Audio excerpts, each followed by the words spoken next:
കാനഡയിൽ വന്നിട്ട് കഷ്ടപ്പെട്ടിട്ടുള്ളതും വിഷമിച്ചിട്ടുള്ളതും എന്തിനാണെന്ന് എന്നോട് ചോദിച്ചാൽ എൻ്റെ ഉത്തരം അത് അസുഖം വരുമ്പോൾ ചികിത്സ കിട്ടാഞ്ഞിട്ടാണ്. ഞാൻ വന്ന കാലത്ത് പനി അല്ലെങ്കിൽ ചുമ തൊണ്ടവേദനയൊക്കെ തോന്നുമ്പോൾ ഓടി ആശുപത്രിയിലേക്ക് പോവേ. അപ്പോൾ ഫാമിലി ഡോക്ടറുടെ അടുത്ത് ചെന്നാൽ പ്രത്യേകിച്ച് മരുന്നൊന്നും കിട്ടില്ല. ടൈലനോളോ എന്തെങ്കിലുമോ കഴിച്ച് റെസ്റ്റ് എടുത്താൽ മതി എന്ന് പറയും. ടൈലനോൾ എന്ന് വെച്ചാൽ നമ്മൾ പാരസെറ്റമോളൊക്കെ തന്നെ. തീരെ വയ്യാതായെങ്കിൽ എമർജൻസിയിൽ പോയിക്കോ എന്നും പറയും. എമർജൻസിയിൽ ഇനി അഥവാ ചെന്നു എന്ന് വെക്കുക, അപ്പൊ പനി ചുമ തൊണ്ടവേദനയ്ക്കൊക്കെ പുല്ല് വിലയാണ്. ഇവിടെ ഒരു വിലയില്ല. പട്ടി പോലും തിരിഞ്ഞു നോക്കൂല. നമ്മൾ കാത്തിരുന്ന് 10-12 മണിക്കൂറൊക്കെ കഴിയുമ്പോൾ ആരെങ്കിലും ഒന്ന് വന്ന് നോക്കും. ഒരു ആന്റിബയോട്ടിക് പോലും ശരിക്കും കിട്ടില്ല. മാറിക്കോളും, കുഴപ്പമില്ല എന്നുകൊണ്ട് നമ്മളെ വീട്ടിൽ വിടും. അപ്പൊ നമുക്ക് ചുറ്റും നോക്കിയാൽ കാണാൻ പറ്റുന്ന ദൃശ്യങ്ങളുണ്ട്. വീണ് കയ്യും കാലും ഒടിഞ്ഞ് തൂങ്ങിക്കിടക്കുന്നവർ, ഛർദ്ദിക്കുന്നവർ, വേദന കൊണ്ട് പുളയുന്നവർ, ചോരയൊലിക്കുന്നവരൊക്കെ മണിക്കൂറുകളോളം കാത്ത് ഇങ്ങനെ ഇരിക്കുന്നുണ്ടാവും. അപ്പൊ ഞാൻ വിചാരിക്കും എനിക്ക് അത്രയൊന്നും അസുഖമില്ലല്ലോ എന്ന് ഓർക്കുമ്പോൾ എനിക്ക് സത്യത്തിൽ കുറച്ച് സുഖവും തോന്നും. പിന്നെ ചെറിയ അസുഖങ്ങളൊന്നും വന്നാൽ ഞാൻ അങ്ങനെ ആശുപത്രിയിലേക്ക് പോകാതായി. ഗൂഗിളിനെയൊക്കെ ശരണം പ്രാപിക്കാൻ തുടങ്ങി. സെർച്ച് ഗൂഗിൾ, എന്താണ് പനീൻ്റെ മരുന്ന്, അങ്ങനെയൊക്കെ. സത്യം പറഞ്ഞാൽ കുറേ കാലം മരുന്നൊന്നും കഴിക്കാതെയും ആൻറ്റിബയോട്ടിക് ഒന്നും കിട്ടാതെയും ആയപ്പോൾ എനിക്ക് തന്നെ സ്വന്തം തോന്നാൻ തുടങ്ങി. എൻ്റെ തോന്നലാന്ന് തോന്നുന്നു, എൻ്റെ പ്രതിരോധ ശക്തി നന്നായി കൂടിയെന്ന്. ഒരു ചികിത്സ ഒന്നും ചെയ്യാതെ തന്നെ എൻ്റെ രോഗങ്ങളൊക്കെ പലപ്പോഴും മാറാൻ തുടങ്ങി. ഡോക്ടറെ കാണണം എന്നുള്ള ആഗ്രഹം പൂർണ്ണമായിട്ട് മാറിക്കിട്ടുകയും ചെയ്തു. അങ്ങനെ ഇരിക്കുമ്പോഴാണ് എനിക്ക് കുറച്ചും കൂടെ മാരകമായൊരു അസുഖം വരുന്നത്. അപ്പോൾ ആ അസുഖത്തിന് എനിക്ക് ശരിക്കും ചികിത്സ ആവശ്യമുണ്ട്, സർജറി ആവശ്യമുണ്ട്. പക്ഷെ ചികിത്സ കിട്ടുന്നില്ല, സ്പെഷ്യലിസ്റ്റിനെ കാണാൻ പറ്റുന്നില്ല. ഒരു ദിവസം ഫാമിലി ഡോക്ടറുടെ അടുത്ത് പോയിട്ട് ഞാൻ കരഞ്ഞു. ശരിക്ക് ഞാൻ മരിച്ചു പോകുമെന്ന് പറഞ്ഞു അയാളോട്. അപ്പോൾ ഡോക്ടർക്ക് എന്തോ എന്നോട് കുറച്ച് സ്നേഹം വന്നു, എന്നെ ആശ്വസിപ്പിച്ചൊക്കെ വിട്ടു. എങ്ങനെയാണെന്ന് എനിക്കറിയില്ല. ഒരാഴ്ച കഴിഞ്ഞപ്പോൾ എന്നെ സ്പെഷ്യലിസ്റ്റ് വിളിച്ചു, അപ്പോയിൻമെൻറ്റ് തന്നു, സ്കാൻ എടുത്തു, എക്സ്റേ എടുത്തു, ബ്ലഡ് ടെസ്റ്റുകളൊക്കെ ചെയ്തു, സർജറി ചെയ്യാൻ തീരുമാനിച്ചു. സർജറിക്ക് 4 മാസം കഴിഞ്ഞിട്ടുള്ള ഒരു ഡേറ്റും തന്നു. 4 മാസം കാത്തിരിക്കണം. അതിൻ്റെ ഇടയ്ക്ക് ഞാൻ ചത്തുപോകുമ്പോൾ അല്ല, ചത്തുപോയില്ലെങ്കിൽ അവർ സർജറി ചെയ്തു തരും. പക്ഷെ ഉള്ളത് പറയണമല്ലോ, കൃത്യമായ ഇടവേളകളിൽ എന്നെ ഡോക്ടർ വിളിക്കും. ഫോണിൽ വിളിച്ചിട്ട് എന്നോട് സുഖമാണോ, വിശേഷങ്ങൾ എന്താ, ഓക്കെ ആണോ, അസുഖം എങ്ങനെയുണ്ടെന്ന് ചോദിക്കും. അങ്ങനെ 1-2 മാസം കഴിഞ്ഞപ്പോൾ എൻ്റെ ഡോക്ടർ എന്നെ പെട്ടെന്ന് വിളിച്ചിട്ട് പറഞ്ഞു, ഒരു സർജറി ക്യാൻസൽ ആയിട്ടുണ്ട്, ഒരു സ്പോട്ട് ഒഴിവുണ്ട്, ഓടി വരികയാണെങ്കിൽ സർജറി ചെയ്തു തരാം നാളെയെന്ന്. ജീവനാണല്ലോ വലുത്. ഞാൻ ഓടിപ്പോയി. സർജറി നടന്നു. നല്ല അടിപൊളി ഫസ്റ്റ് ക്ലാസ് ട്രീറ്റ്മെൻറ്റ്, പരിചരണം, ആഫ്റ്റർ കെയർ ഒക്കെ എനിക്ക് കിട്ടി. ഞാൻ ജീവിതത്തിലേക്ക് തിരിച്ചു വന്നു. പിന്നെ ഒരു 5 കൊല്ലം കഴിഞ്ഞു, വീണ്ടും വയ്യാതായി, വീണ്ടും കാത്തിരിപ്പ്, കരച്ചില്, പതിവ് കലാപരിപാടികളൊക്കെ തന്നെ തുടർന്നുകൊണ്ടിരുന്നു. സർജറി വീണ്ടും വേണം, പക്ഷെ ഡേറ്റ് കിട്ടുന്നില്ല. ഞാൻ ചത്തുപോകുമായിരിക്കുമെന്ന് ഞാൻ കരുതി. എന്നാലും ഞാൻ ക്ഷമയോടെ വെയിറ്റ് ചെയ്തു. കാരണം അപ്പോഴേക്കും കാനഡയിലെ ഒരു സിസ്റ്റം ഞാൻ പഠിച്ച് അതിനോട് പൊരുത്തപ്പെട്ട് കഴിഞ്ഞിരുന്നു. ക്ഷമ ആട്ടിൻ സൂപ്പിൻ്റെ ഫലം ചെയ്യുന്നതാണല്ലോ. ഞാൻ അങ്ങോട്ട് വെയിറ്റ് ചെയ്തു. ഞാൻ നല്ല ഹെൽത്തി ഫുഡ് കഴിക്കും, പറ്റുന്ന ദിവസമൊക്കെ ജിമ്മിൽ പോകാൻ നോക്കും, കുറച്ച് നടക്കും, ഹാപ്പി ആയിട്ടിരിക്കാൻ നോക്കും. അങ്ങനെയൊക്കെ നേരത്തെ പറഞ്ഞ പോലെ മരുന്നും ചികിത്സയും കിട്ടിയില്ലെങ്കിൽ നമുക്ക് എന്താ ചെയ്യാൻ പറ്റുന്നത് വെച്ചാൽ നമ്മൾ അതൊക്കെ ചെയ്തുകൊണ്ടിരുന്നു. കുറച്ച് ദിവസം കഴിയുമ്പോൾ ഡോക്ടർ വിളിച്ചിട്ട് പറഞ്ഞു, ഒരു സർജറി ക്യാൻസലായി, ഓപ്പറേഷൻ തിയേറ്ററിൽ ഒഴിവുണ്ട്, മറ്റന്നാൾ ഓടി വന്നാൽ സർജറി പെട്ടെന്ന് ചെയ്തു തരാം. ഒന്നും ആലോചിച്ചില്ല, ഓടിപ്പോയി. രാവിലെ ചെന്നു, വൈകുന്നേരം ആയപ്പോൾ സർജറി ചെയ്തു. ബോധം വരികയെന്ന് വെച്ചാൽ എന്നെ ആരും ഇങ്ങനെ കുലുക്കി വിളിക്കുന്നുണ്ട്, എണീക്കെന്ന്. എനിക്ക് ശരിക്കും കണ്ണു തുറക്കാൻ പറ്റുന്നുണ്ടായിരുന്നില്ല. അനസ്തീഷ്യയുടെ മയക്കം വിട്ടിട്ടില്ല. എന്നെ ആശുപത്രിയിൽ നിന്ന് ആരൊക്കെയോ താങ്ങി പിടിച്ച് നിർബന്ധപൂർവ്വം ഇങ്ങനെ ചാരി ഇരുത്തിയത് എനിക്ക് ഓർമ്മയുണ്ട്. അപ്പം ഞാൻ ഛർദ്ദിക്കാൻ തുടങ്ങി. കുടലൊക്കെ പുറത്ത് വരുന്ന പോലത്തെ ഛർദ്ദിതയാ. ഒരു നേഴ്സ് ഒരു മടിയില്ലാതെ എന്നെ കെട്ടിപ്പിടിച്ച് അവരെ നെഞ്ചിൽ ചാരി വെച്ചിട്ട് എനിക്ക് ഛർദ്ദിക്കാൻ പാത്രമൊക്കെ പിടിച്ചു തരുന്നുണ്ട്. എന്നെ നന്നായി നോക്കുന്നുണ്ട്, എന്നെ ഒഴിഞ്ഞൊക്കെ തരുന്നുണ്ടായിരുന്നു. ഞാൻ വെള്ളം ചോദിക്കുന്നുണ്ട്, പക്ഷെ എനിക്ക് വെള്ളം തരുന്നില്ല. കാരണം അനസ്തീഷ്യ വിട്ടിട്ട് വെള്ളം തരാൻ പറ്റുമെന്ന് അവർ പറഞ്ഞു. അപ്പം ഞാൻ ചോദിക്കുന്നുണ്ട്, എന്തിനാ അനസ്തീഷ്യ മാറാതെ എന്നെ എന്തിനും ഇങ്ങനെ വിളിച്ചുണർത്തിയെന്ന് ചോദിച്ചപ്പോൾ എന്നെ ബെഡിൽ നിന്ന് എഴുന്നേൽപ്പിച്ച് ഒരു ചാരി ഇരിക്കാൻ പറ്റുന്ന ഒരു കസേരയിലേക്ക് കൊണ്ടുപോയിട്ട് എന്നെ അവിടെ കൊണ്ടുപോയി ചാരി വെച്ചുകൊണ്ട് പറയാം, ഈ ബെഡ് അവർക്ക് ആവശ്യമുണ്ട്, വേറെ രോഗി വന്നിട്ടുണ്ട്, അത്രയ്ക്കും തിക്കും തിരക്കുകയാണ് എന്ന് പറഞ്ഞു. ഞാൻ ആ കസേരയിൽ കിടന്നു, ഛർദ്ദിച്ചുകൊണ്ടിരുന്നു. അങ്ങനെ ഛർദ്ദിച്ചുകൊണ്ടിരിക്കുമ്പോൾ ആശുപത്രിയിൽ നിന്നും എൻ്റെ വീട്ടിലേക്ക് വിളിച്ചു. എൻ്റെ വീട്ടുകാരൊക്കെ വന്നു. ഡോക്ടർ പറഞ്ഞു, ഛർദ്ദി നിൽക്കുമ്പോൾ നിങ്ങൾ എടുത്തുകൊണ്ട് വീട്ടിൽ പോയിക്കോ, ഛർദ്ദി നിൽക്കുന്നവരെ ഇവിടെ തന്നെ കിടക്കട്ടെ എന്ന് പറഞ്ഞു. ആഫ്റ്റർ കെയർ ഒക്കെ വീട്ടിൽ മതി, സർജറിയൊക്കെ സക്സസ് ആണെന്ന് പറഞ്ഞു. എൻ്റെ ജീവിതത്തിലൊരു മോശപ്പെട്ട ദിവസമായിരുന്നു അത്. ഛർദ്ദി നിൽക്കുന്നേയില്ല, തല നേരെ നിൽക്കുന്നില്ല, എനിക്ക് കണ്ണ് കാണാൻ പറ്റുന്നില്ല, നടക്കാൻ പറ്റുന്നില്ല, ഇരിക്കാൻ പറ്റുന്നില്ല, എൻ്റെ കുടലൊക്കെ പുറത്ത് വരുന്ന പോലെ തോന്നുന്നു ഛർദ്ദിച്ച്. എങ്ങനെയൊക്കെയോ എൻ്റെ വീട്ടുകാരെന്നെ എടുത്ത് വണ്ടിയിലിട്ട് വീട്ടിൽ കൊണ്ടുവന്നു. കട്ടിൽ കിടത്തിയ പാടെ ഞാൻ എങ്ങനെയോ ഉറങ്ങി ഉണന്നൊക്കെ. പിറ്റേന്ന് രാവിലെ ആയപ്പോൾ ഞാൻ ശരിക്കും ഓക്കെ ആയിരുന്നു. ജീവൻ തിരിച്ചു കിട്ടിയ എന്നെ വലിയ കാര്യമെന്നോർത്ത് പ്രത്യേകിച്ചൊരു സന്തോഷം തോന്നി. സർജറി ഒക്കെ കഴിഞ്ഞ് കിട്ടിയല്ലോ. അങ്ങനെ കാനഡയിൽ നിന്നും കൃത്യസമയത്ത് ചികിത്സ കിട്ടി അത്ഭുതകരമായി രക്ഷപ്പെട്ട ജീവിച്ചിരിക്കുന്ന ഒരു അപൂർവ വ്യക്തിയാണ് ഞാൻ. എനിക്ക് മനസ്സിലായ കാര്യങ്ങൾ എന്താ അറിയോ? ഇവിടെ ചികിത്സ പൂർണ്ണമായും സൗജന്യമാണ്. പ്രൈവറ്റ് ആശുപത്രികളില്ല, ഒക്കെ സർക്കാർ ആശുപത്രി. അതിനാൽ പൈസ കൊടുത്താൽ പോലും നമുക്ക് ചികിത്സ കിട്ടില്ല. ഒരു ഫാമിലി ഡോക്ടർ എല്ലാവർക്കും ഉണ്ടാകുമെന്നാണ് വെപ്പ്. പക്ഷെ ആളുകളുടെ എണ്ണം കൂടി കൂടി വന്നപ്പോൾ ഇപ്പോൾ പുതിയതായി വരുന്നവർക്ക് ഫാമിലി ഡോക്ടർ ഒന്നും കിട്ടാനില്ല. എനിക്ക് പണ്ട് ഞാൻ വന്നുകൊണ്ട് എനിക്കൊരു ഫാമിലി ഡോക്ടർ ഉണ്ട്, പക്ഷെ ചത്തതിനൊക്കുമേ ജീവിച്ചിരിക്കലും എന്ന് പറഞ്ഞ പോലെ അയാൾക്കിപ്പോൾ ഒരു 70-80 വയസ്സുണ്ടാവും. കണ്ണ് കാണുമ്പോൾ ചെവി കേൾക്കില്ല, ചെവി കേൾക്കുമ്പോൾ സംസാരിക്കാൻ വയ്യ, അല്ലാത്തപ്പോൾ ക്ഷീണം. ഇതാണ് അവസ്ഥ. എന്നെക്കാട്ടിലും വയ്യ. ഫാമിലി ഡോക്ടർ ഉണ്ടോ എന്ന് ചോദിച്ചാൽ ഉണ്ട്, പ്രത്യേകിച്ച് കാര്യമൊന്നുമില്ല. പിന്നെ നമുക്ക് സാധാരണ രോഗങ്ങളൊക്കെ ഫാമിലി ഡോക്ടറോട് പറയാം. ജീവിതശൈലി രോഗങ്ങൾ, ഷുഗർ, പ്രഷർ, അങ്ങനത്തെ സാധാരണ സാധനങ്ങൾക്കൊക്കെ ചികിത്സയൊക്കെ കിട്ടും. കുറച്ചുകൂടി പ്രധാനപ്പെട്ട രോഗം വന്നാൽ ഫാമിലി ഡോക്ടർ നോക്കില്ല, സ്പെഷ്യലിസ്റ്റിന് റെഫർ ചെയ്യും.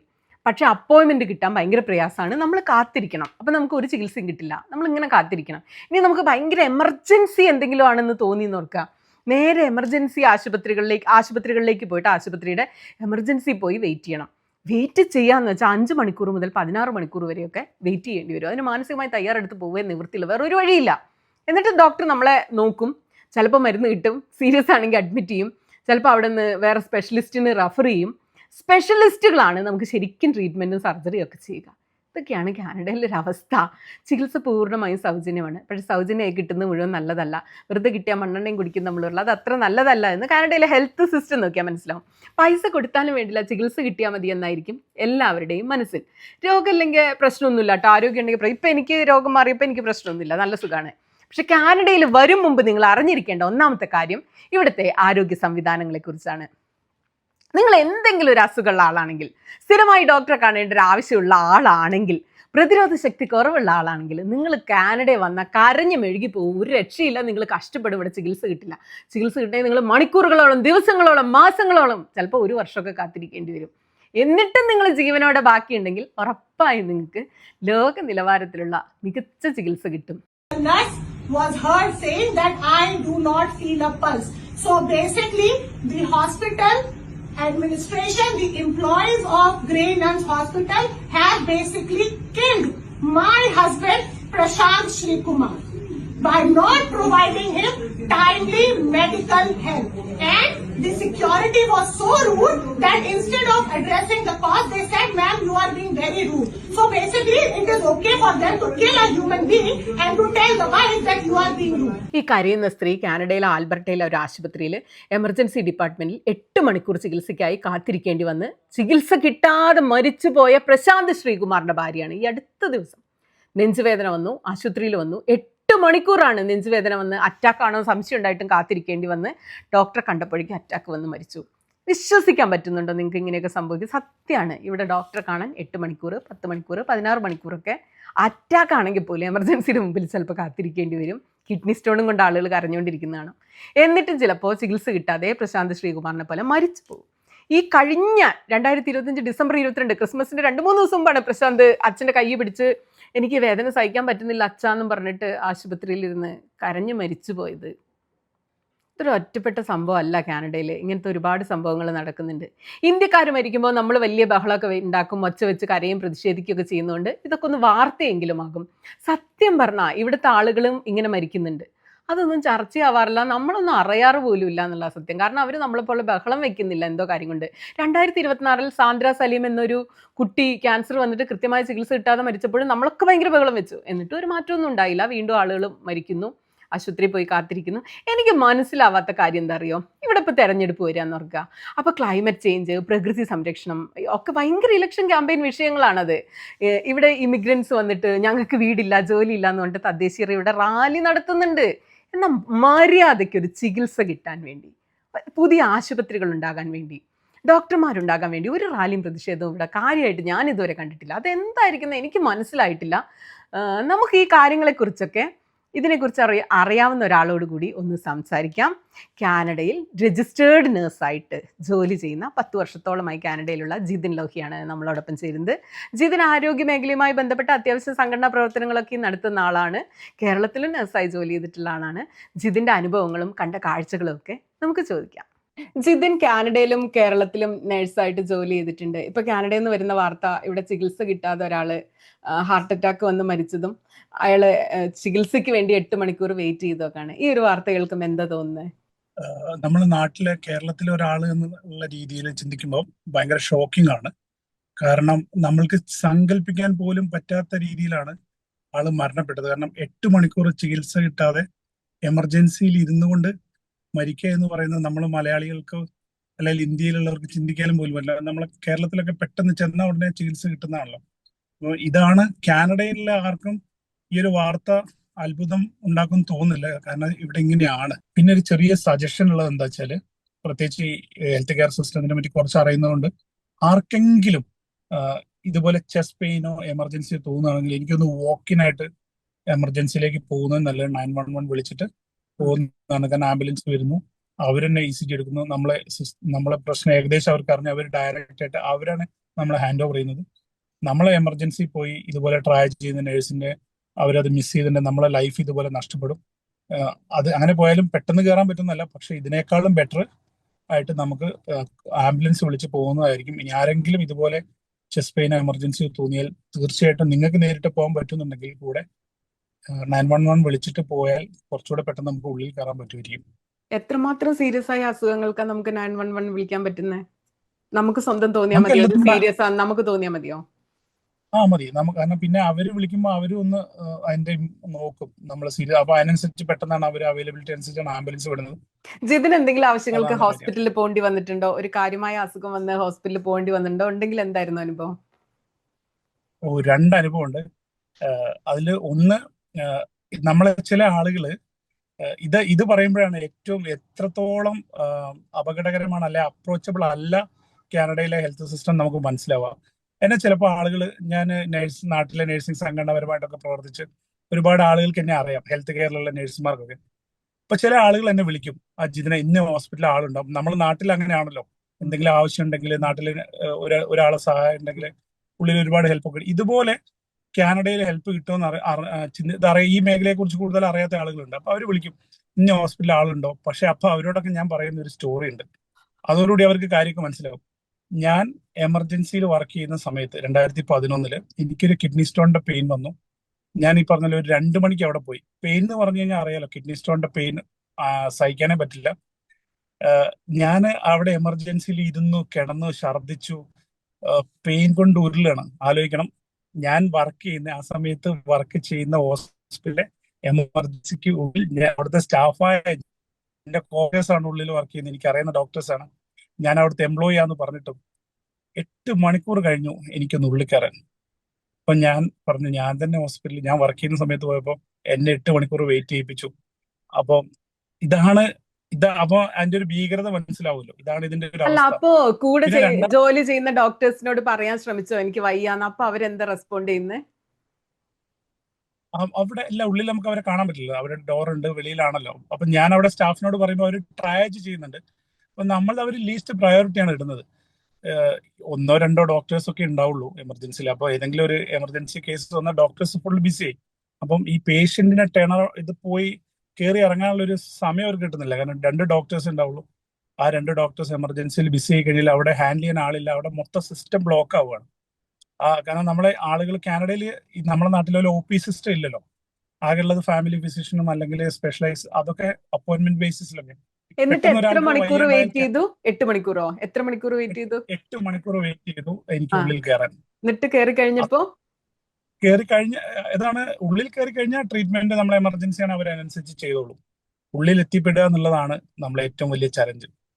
രണ്ടാമത്തെ കേസ് ഇതേപോലെ ഞാനൊരു ക്രിക്കറ്റ് കളിക്കുന്ന സമയത്ത് വീണു. എനിക്ക് നടു വിളിക്കിട്ട് എന്നെ ഹോസ്പിറ്റലിൽ കൊണ്ടുപോകുന്ന സമയത്ത് ആംബുലൻസിൽ വെച്ച് ECG എടുത്തു. ECG എടുത്തപ്പോൾ ചേഞ്ചസ് ഉണ്ടെന്ന് ആംബുലൻസിലെ ഡ്രൈവറും ആ സ്റ്റാഫും പറയുന്നത് ഞാൻ കേൾക്കുന്നുണ്ട്. എനിക്ക് ഒട്ടും വയ്യാത്തോണ്ട് ഞാൻ സംസാരിക്കുന്നുണ്ടായില്ല, ഞാൻ വേദന കൊണ്ട് പൊളയായിരുന്നു. അങ്ങനെ ഹോസ്പിറ്റലിലെത്തി എനിക്ക് IV ഹൈഡ്രോമോർഫോൺ ഇഞ്ചക്ഷൻ പെയിൻ ഉള്ളതൊക്കെ തന്നു. 4 മണിക്കൂർ ഉറങ്ങി എഴുന്നേറ്റും വേദന പോയി. ഇപ്പൊ ഡോക്ടർ എന്നോട് വീട്ടിൽ പോകണം. അപ്പൊ ഞാൻ പറയാണ്, ഡോക്ടർ എനിക്കിങ്ങനെ ആംബുലൻസിൽ നിന്ന് ECGയുടെ ഒരു പ്രശ്നം പറയുന്നുണ്ടായിരുന്നു. ആണോ, എനിക്ക് നോക്കാന്ന് പറഞ്ഞ് നോക്കുമ്പോഴാണ് ഞാൻ കുറച്ച് സീരിയസ് കണ്ടീഷനിലായിരുന്നു. എന്നെ ICUലേക്ക് മാറ്റുന്നു, ഒബ്സർവേഷനിൽ ഇടുന്നു. എനിക്ക് 99% എന്റെ ഹാർട്ട് ബ്ലോക്ക് ആയിരുന്നു, കൊറോണറി ഇത്രയും. അപ്പം അവര് മിസ് ചെയ്തു. ഇതൊരു നെഗ്ലിജൻസ് ആണ് ശരിക്കും പറഞ്ഞാൽ. അത് ഞാൻ കേട്ടിട്ടില്ല, ശ്രദ്ധിച്ചിട്ടില്ല. ഞാനൊരു നേഴ്സ് അല്ലായിരുന്നെങ്കിൽ, ഞാനൊരു സാധാരണ മെഡിക്കൽ ഫീൽഡിൽ ഒരാളല്ലെങ്കിൽ ഞാൻ മരിച്ചു. അതും ആ സിസ്റ്റത്തിന്റെ ഒരു നെഗ്ലിജൻസ് ആണ്. അങ്ങനെ ഞാൻ കംപ്ലൈന്റ് കൊടുത്തു. പിന്നെ ഞാൻ പറഞ്ഞു, ഞാനൊരു നേഴ്സ് ആയതുകൊണ്ട് ഞാൻ പറഞ്ഞു ഇവർക്കെതിരെ നടപടിയൊന്നും എടുക്കേണ്ട, കാരണം നമ്മളെ സെയിം പ്രൊഫഷനിലെ ആളുകൾ തന്നെ ഞാൻ പറഞ്ഞു അവരെ എഡ്യൂക്കേറ്റ് ചെയ്യണം, കാരണം അത്രയും സീരിയസ് നെഗ്ലിജൻസ്, എന്റെ ലൈഫ് പോകുമായിരുന്നു. ഇതാണ് എന്റെ രണ്ടാമത്തെ എക്സ്പീരിയൻസ്. എന്നിട്ട് പക്ഷേ ഈ രണ്ടാമത്തെ അപ്പോൾ എക്സ്പീരിയൻസിൽ പിന്നെ ഡോക്ടറെ അടുത്ത് നോക്കിയപ്പം പ്രശ്നം ഉണ്ടെന്ന് കണ്ടുപിടിച്ചു. പിന്നീടുള്ള കാര്യങ്ങൾ എങ്ങനെയായിരുന്നു അസുഖം കണ്ടുപിടിച്ചതിന് ശേഷം? ഈ, പിന്നീട് നമ്മളെ നാട്ടിലാണെങ്കിൽ ഒരാള് ചെസ്റ്റ് പെയിൻ കണ്ടുപിടിച്ചാൽ ECGയിൽ ചേഞ്ചസ് ഉണ്ട്, ബ്ലോക്ക് ഉണ്ട്, ഡൗട്ട് ഉണ്ടെങ്കിൽ ഇമ്മീഡിയറ്റ് ആയിട്ട് അവർ ചെയ്യുന്ന ആൻജിയോഗ്രാമാണ്. റൈറ്റ് അവേ അവർ ചെയ്യും. ഉം. എനിക്ക് 13-ാം തീയതി 14-ാം തീയതി സെപ്റ്റംബർ ഞാൻ പോയിട്ട് എനിക്ക് ആൻജിയോഗ്രാം ചെയ്യുന്നത് 19-ാം തീയതിയാണ്.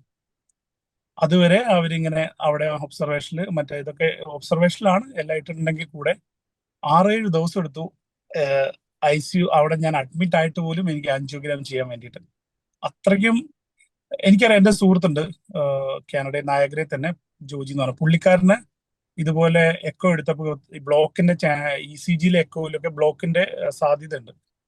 അങ്ങനെ അദ്ദേഹത്തിന് കൊടുത്തിരിക്കുന്ന ഡേറ്റ് അന്ന് സെപ്റ്റംബറിൽ കൊടുത്ത ഡിസംബർ മാസത്തിലാണ് ആൻജിയോഗ്രാമിൽ. അപ്പൊ ഒന്ന് ആലോചിച്ച് നോക്കണം, ബ്ലോക്ക് ഉണ്ട് എന്ന് കണ്ടിട്ടാണ് അവർ ആൻജിയോഗ്രാമിന്റെ അപ്പോയിന്റ്മെന്റ് കൊടുക്കുന്നത്. അത് ഏകദേശം 4-5 മാസത്തിന് ശേഷമാണ്. എന്തുമാത്രം ഡേഞ്ചറാണ് അവസ്ഥ. ബ്ലോക്കിൽ ഒരാൾ എത്ര ദിവസം നിൽക്കുന്നു പോലും നമുക്ക് അറിയില്ല. ഇതാണ് ഒരു ഗ്യാരണ്ടിയും ഇല്ല. നമ്മുടെ ഹെൽത്ത് കെയർ സിസ്റ്റം വളരെ മോശമാണ്. അത് എനിക്ക് തോന്നുന്നു അടിയന്തരമായിട്ട് കുറച്ച് ബുദ്ധിയും വിവരമുള്ള ഏതെങ്കിലും ആളുകൾ അത് ഇവര് പറയുന്നതിന്റെ ഒരു കാരണം കാനഡയിലെ ഹെൽത്ത് കെയർ ഫ്രീ ആണ്. അവിടെ നമുക്ക് പബ്ലിക് സെക്ടർ മാത്രമേ ഉള്ളൂ, പ്രൈവറ്റ് സെക്ടറിൽ നമുക്കില്ല. കാനഡയിലെ ഹെൽത്ത് കെയർ ഫ്രീ ആയതുകൊണ്ട് ഇപ്പോൾ നമുക്കറിയാലോ, നമ്മുടെ നാട്ടില് മെഡിക്കൽ കോളേജ് മാത്രമേ ഉണ്ടായിരുന്നുള്ളെങ്കിൽ ഇപ്പൊ തന്നെ മെഡിക്കൽ കോളേജിൽ പോയാലും നമുക്ക് കാണാനും സർജറിക്ക് അപ്പോയിന്റ്മെന്റ് കിട്ടാനും ബുദ്ധിമുട്ടാണ്. ശരിക്കും മലയാളികൾക്ക് മനസ്സിലാക്കാനുള്ള ഒരു എളുപ്പ ഉദാഹരണം അത് കേരളത്തിലെ മെഡിക്കൽ കോളേജുകൾ മാത്രമേ ഉള്ളൂ എന്ന് വെച്ചാൽ ഇത് തന്നെയാണ് സംഭവിക്കുക അല്ലെ? ശരിക്കും അതെ, അതേ അവസ്ഥയാണ് ഇപ്പൊ. പ്രൈവറ്റ് ഹോസ്പിറ്റൽ ഇല്ലാതെ കേരളത്തിലെ മെഡിക്കൽ കോളേജ് മാത്രമാകുമ്പോൾ ഉണ്ടാവുന്ന അവസ്ഥ എന്താണോ അതാണ് നമ്മളിപ്പോ നേരിടുന്ന അവസ്ഥ കാനഡയിൽ. ഞാൻ ഇന്നിങ്ങനെ വായിക്കുമ്പോൾ കാണുമായിരുന്നു, ഒരു വർഷം മെഡിക്കൽ നെഗ്ലിജൻസ് കാരണം 28,000 ആളുകൾ കാനഡയിൽ മരിക്കുന്നുണ്ടെന്ന് ഇയർലി. അതിലൊക്കെ കൂടുതലുണ്ടാവും. നമ്പറാണ് അത് തന്നെ. അതായത് ഇത്രയും ചിന്തിച്ചാൽ മതി. ഞാൻ പറഞ്ഞില്ല, എമർജൻസി ആയിട്ട് ഇപ്പൊ ഒരാൾക്ക് ബ്ലോക്ക് ഉണ്ടെന്ന് തോന്നുവാണ്, എക്കോയിലും ECGയിലും ഒക്കെ ആൾക്ക് ആൻജിയോഗ്രാമിന് ഡേറ്റ് കൊടുത്തിരിക്കുന്നത് 5 മാസത്തിന് ശേഷമാണ്. എൻ്റെ ഒരു സുഹൃത്തിന് ക്യാൻസർ, ബ്രെയിൻ ട്യൂമർ ഡൗട്ട് വന്നു. ആൾക്ക് MRI കൊടുത്തിരിക്കുന്ന 6 മാസത്തിന് ശേഷമാണ്. ഇത്തരത്തില് ആണ് അവസ്ഥ. ഇതേപോലെ എൻ്റെ ഒരു സുഹൃത്ത് ചെസ്റ്റ് പെയിൻ ആയിട്ട് ഹോസ്പിറ്റലിൽ പോയി. ഹോസ്പിറ്റലിൽ പോയ സമയത്ത് ആളെ വെയിറ്റ് ചെയ്യിച്ചു 6-7 മണിക്കൂർ. ഭാഗ്യത്തിന് അന്ന് അത് ഒറിജിനൽ മറ്റേ ബ്ലോക്കോ ഒന്നും അല്ലായിരുന്നു, അതുകൊണ്ട് ആള് രക്ഷപ്പെട്ടു. ചെസ്റ്റ് പെയിൻ ആയിട്ടാ പോയത്, എന്നിട്ട് ആളെ 6-7 മണിക്കൂർ വെയിറ്റ് ചെയ്യിച്ചു. ഒറിജിനൽ ചെസ്റ്റ് പെയിൻ ആണെങ്കിൽ ആളും മരിച്ചേനെ. അപ്പം എന്നിട്ട് ആൻജിയോഗ്രാം കിട്ടിയല്ലോ അല്ല, എന്നിട്ട് അഡ്മിറ്റ് ആയി ആൻജിയോഗ്രാമും ട്രീറ്റ്മെന്റും കിട്ടുന്നുണ്ട്. അപ്പൊ ട്രീറ്റ്മെന്റ് കമ്പയർ ചെയ്യുമ്പോഴും ട്രീറ്റ്മെന്റിലും ഇതുപോലെ നെഗ്ലിജൻസ് ഉണ്ടോ, അതോ നമ്മൾ അഡ്മിറ്റ് ആയി കഴിഞ്ഞാൽ നമുക്ക് നല്ല ട്രീറ്റ്മെന്റ് കിട്ടുന്നുണ്ടോ? ഈ സിസ്റ്റമാണ് പ്രശ്നം. എനിക്കൊന്ന് ട്രീറ്റ്മെന്റ് ക്വാളിറ്റി ഇത്തരം കാര്യങ്ങളൊക്കെ നമുക്ക് കമ്പാരബിൾ ആണ്. അതായത് നമ്മുടെ നാട്ടിൽ എന്താണോ ഒരുപക്ഷെ അതോടൊപ്പം അല്ലെ അതിന്റെ മുകളിലാണ് കാനഡയിൽ ബെറ്റർ ട്രീറ്റ്മെന്റ് തന്നെയാണ്. ഇത് അപ്രോച്ചബിൾ അല്ല, ടൈംലി നമുക്ക് കിട്ടുന്നില്ല എന്നുള്ളതൊക്കെയാണ് പ്രശ്നം. അത് തന്നെയാണല്ലോ വലിയ പ്രശ്നവും. നമുക്കിത് ആവശ്യ നേരത്ത് നമുക്കത് കിട്ടിയിട്ടില്ല എങ്കിൽ, കാലൊടിഞ്ഞ ഒരാൾക്ക് എക്സ്റേ എമർജൻസി വഴിയല്ല പോകുന്നെങ്കിൽ 4-5 ദിവസം വെയിറ്റ് ചെയ്യണം. MRI ശരിക്കും ഞാൻ ആശുപത്രിയിൽ പോകുമ്പോൾ ഞാൻ കണ്ടിട്ടുള്ള ഏറ്റവും വിഷമമുള്ള സാധനം ഇതാണ്. ഇപ്പൊ നമ്മൾ പനിയോ എന്തെങ്കിലും ആയിട്ട് പോകുമ്പോൾ കുട്ടികളൊക്കെ കളിക്കാനൊക്കെ പോയിട്ട് പിള്ളേരും പയ്യന്മാരും ഒക്കെ കയ്യും കാലും ഒക്കെ ഒടിഞ്ഞിട്ട് വരുമല്ലോ ചോര ഒലിച്ചോണ്ട്. നമ്മളിരിക്കുന്ന അത്രയും മണിക്കൂർ അവരവിടെ വെയിറ്റ് ചെയ്യുന്നുണ്ടാവും, 7-8 മണിക്കൂർ. അതെ, ഞാനിപ്പോഴും ആലോചിക്കുന്നുണ്ട്, ഞാൻ ജോലി ചെയ്ത സമയത്ത് എമർജൻസിയിൽ ഒരാള് ഈ റൂഫിന്റെ മുകളിൽ നിന്ന് വീണിട്ട് അവര് തല കെട്ടി വെച്ചിട്ടൊക്കെ കൊണ്ടുവന്നത്.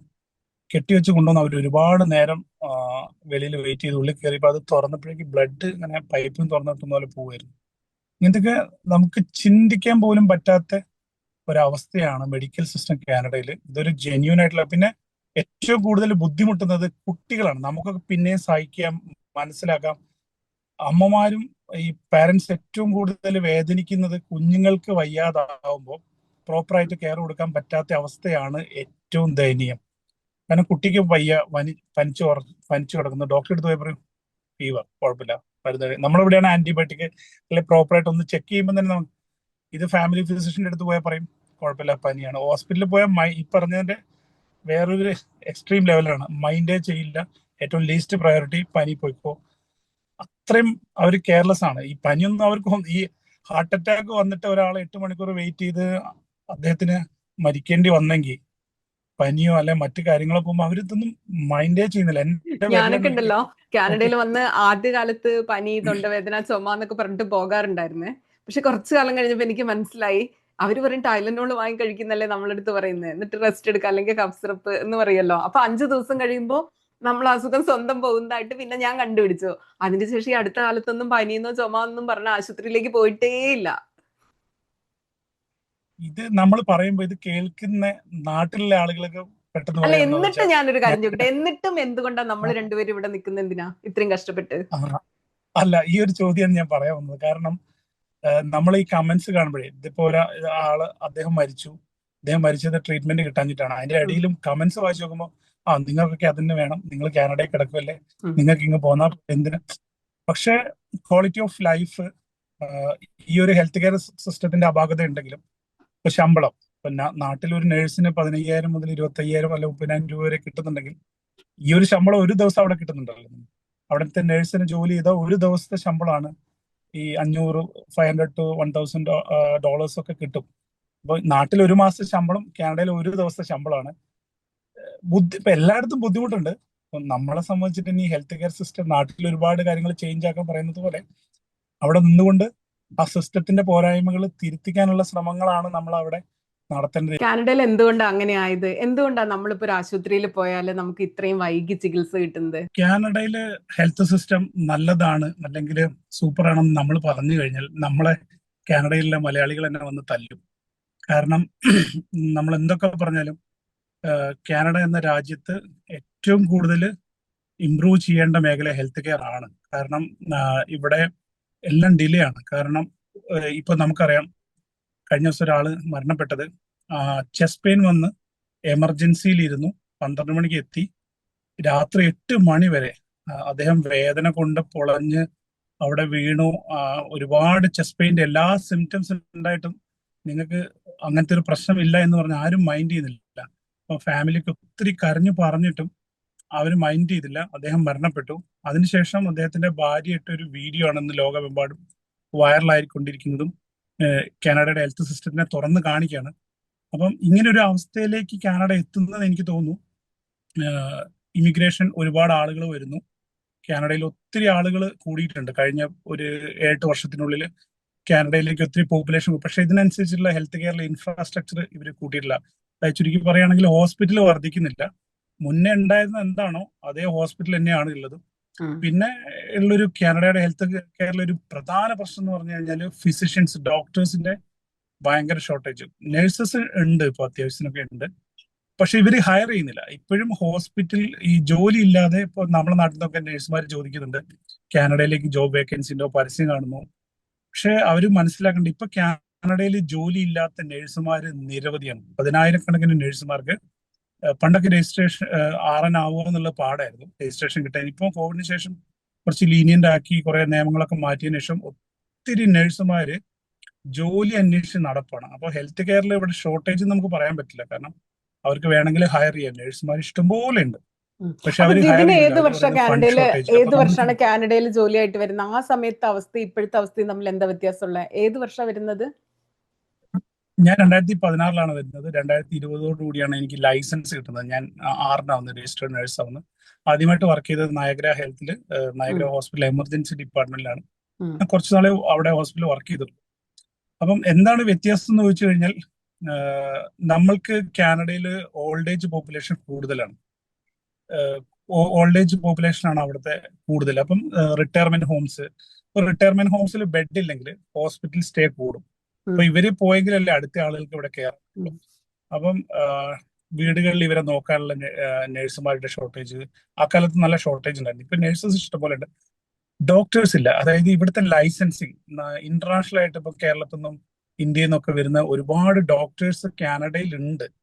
പക്ഷെ ഇവർക്ക് ലൈസൻസ് കിട്ടുന്നില്ല. അതൊരു ബാലി കേറ മലയാണ്. ഈ നമ്മളെ നാട്ടില് എൻട്രൻസ് എഴുതി പാസ്സാവുന്നു, അല്ലെങ്കിൽ MBBS പാസ്സാവുന്നു, അല്ലെങ്കിൽ ഇത്രയും മിടുക്കരായിട്ടുള്ള നാട്ടിലെ ഡോക്ടേഴ്സിന് അവിടുത്തെ ലൈസൻസിങ് കിട്ടില്ല എന്ന് വേണേൽ പറയാം. അതായത് 1000-ൽ ഒരാളൊക്കെ ആയിരിക്കും ആ മല കയറി കടക്കുന്നത്. അപ്പം അവിടെയുള്ള ഡോക്ടേഴ്സിനെ യൂസ് ചെയ്യുന്നില്ല നമ്മുടെ കാനഡ. ഇതൊരു വലിയ അപാകതയാണ്. കാരണം ഹോസ്പിറ്റല് ഇപ്പൊ മൊത്തം ഹോസ്പിറ്റലിൽ നൈറ്റ് ഷിഫ്റ്റിലൊക്കെ ഒരു ഡോക്ടറാണ് ഓൺ കോൾ ആയിട്ടുണ്ടാവുക. അപ്പം എല്ലാവരും വിളിക്കുമ്പോൾ ഫോൺ ഓർഡർ മാത്രമേ, ഇപ്പൊ ഞാൻ ഹോസ്പിറ്റലിൽ കിടക്കുകയാണ്, എന്തെങ്കിലും ഒരു അസുഖം വന്ന് എന്നെ വന്ന് കാണാൻ അവിടെ ഡോക്ടർ ഇല്ല നൈറ്റിൽ. കാരണം മൊത്തം ഹോസ്പിറ്റലിൽ ചിലപ്പോൾ ഒരു ഡോക്ടറായിരിക്കും ഓൺ കോൾ ഉണ്ടാവുക. അപ്പോൾ നേഴ്സുമാരൊക്കെ വിളിക്കുമ്പോൾ ഫോണിൽ ജസ്റ്റ് പറഞ്ഞു കൊടുക്കുന്നു, കണ്ട് ട്രീറ്റ് ചെയ്യാൻ പറ്റുന്നില്ല. പിന്നെ ഒരു പ്രധാന പ്രശ്നം കണ്ടിന്യൂഷൻ ഓഫ് കെയർ ഇല്ല. ഇപ്പൊ നമ്മള് നിങ്ങൾക്ക് എന്തെങ്കിലും വന്നാൽ ഒന്നെങ്കിൽ ഫാമിലി ഫിസിഷ്യൻ കിട്ടണമെങ്കിൽ അറിയാലോ എത്രയോ വെയിറ്റിംഗ് പീരീഡ് കഴിഞ്ഞാലാണ് ആളുകൾക്ക് ഫാമിലി ഫിസിഷ്യൻ കിട്ടുക. അപ്പം ഏതെങ്കിലും ക്ലിനിക്കിൽ പോയി കാണുക, ഹോസ്പിറ്റലിൽ എമർജൻസി പോയി കാണുക, ഈ ഒരു ഓപ്ഷൻസ് മാത്രമേ ഉള്ളൂ. അപ്പൊ നമ്മളെ പോലുള്ള കാനഡയിൽ ജീവിക്കുന്ന ആളുകൾ ശരിക്കും പറഞ്ഞാൽ അവോയ്ഡ് ചെയ്യാണ് ചെയ്യുന്നത് ഹെൽത്ത് കെയർ. ഈ ട്രീറ്റ്മെന്റ് ശരിക്കും പറഞ്ഞാൽ അവോയ്ഡ് ചെയ്യണം. പനി വന്നാൽ ആരെങ്കിലും പോകും? ഇല്ല. എനിക്ക് തോന്നുന്നില്ല കാനഡയിൽ ആരും നല്ല പനിച്ച് കിടന്നാൽ പോലും പോകുന്നില്ല. സ്വന്തം എങ്ങനെയെങ്കിലുമൊക്കെ ട്രീറ്റ് ചെയ്ത് വരണം, പോയിട്ട് കാര്യമില്ല. അല്ലെങ്കിൽ നമ്മളെ ഏക ചോയ്സ് ഹോസ്പിറ്റലിൽ പോയിട്ട് എമർജൻസിയിൽ വെയിറ്റ് ചെയ്യുക എന്നുള്ളത് മാത്രമാണ്. അങ്ങനെ ഒരു 7-8 മണിക്കൂർ വെയിറ്റ് ചെയ്യേണ്ട എന്നുള്ള ഒരു പ്ലാൻ ഉള്ളത് കൊണ്ട് ആരും പോകുന്നില്ല. ഇത് നമ്മളുടെ രണ്ടാളുടെയും മാത്രം പ്രശ്നമല്ലോ. ഇപ്പൊ ജസ്റ്റിൻ ട്രൂഡോയ്ക്ക് അസുഖം വന്നാലും പുള്ളി ഈ ചാനൽ വഴി തന്നെ പോണല്ലോ. ആർക്ക് അസുഖം വന്നാലും അങ്ങനെയല്ലേ? അപ്പൊ എന്തുകൊണ്ടാണ് അവരാരും ഇതിലൊരു മാറ്റം വരുത്താൻ ശ്രമിക്കാത്ത, സർക്കാരിന്റെ ഭാഗമായിട്ടുള്ള ഒരാളും? കാനഡയിലെ പൊളിറ്റീഷ്യൻസ് ഒക്കെ US, കാരണം നമ്മള് നെയ്ബറിംഗ് കൺട്രി ആണല്ലോ US കാനഡ, അവര് നേരെ അങ്ങോട്ട് പോയിട്ട് ട്രീറ്റ്മെന്റ് എടുക്കുന്നുണ്ടായിരിക്കും. അതുകൊണ്ടായിരിക്കും അവർ ഈ സാധാരണക്കാരുടെ പ്രശ്നങ്ങളിൽ കൂടുതൽ ബോധേഡ് അല്ലാത്തത്. എനിക്ക് തോന്നുന്നു അങ്ങനെയാണ്.